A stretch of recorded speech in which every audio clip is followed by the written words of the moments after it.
సోదర సోదరీమణులందరికీ నమస్కారం.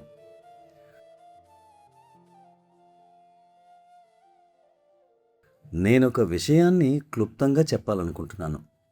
చాలామంది తరచుగా నన్ను దాజీ దయచేసి ఆశీర్వదించండి అని అడుగుతుంటారు.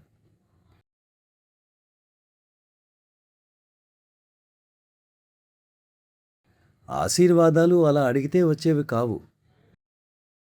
అవి అడగడం ద్వారా లభించవు. మీ స్వంత ప్రయత్నం, మీ సాధన, మీ తపస్సు ద్వారా మాత్రమే అవి ఫలవంతం అవుతాయి. కేవలం అడగడం వల్ల ఏమీ జరగదు.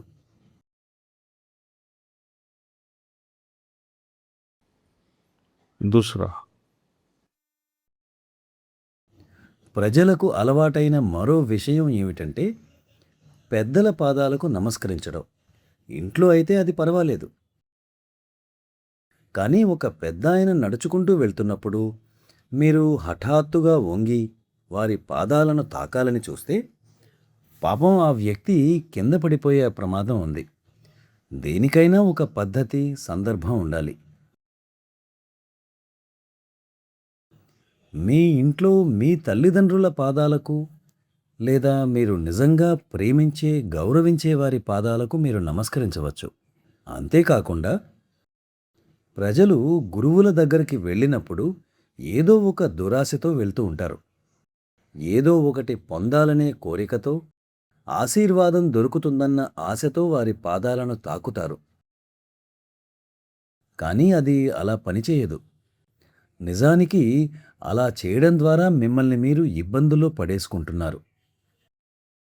మీరు ఎదుటివారికి అసౌకర్యాన్ని కలిగిస్తున్నారు. दूसरा। మీ హృదయంలో నిజమైన ప్రేమ లేనప్పుడు మీరు ఎవరి పాదాలను తాకినా దానివల్ల కలిగే ప్రయోజనం ఏమిటి? దాని నుండి సహజమైనది ఏదీ రాదు. सिर्फ इतना खुश होके जाओ कि हाँ आज पाँव छू लिए मैंने।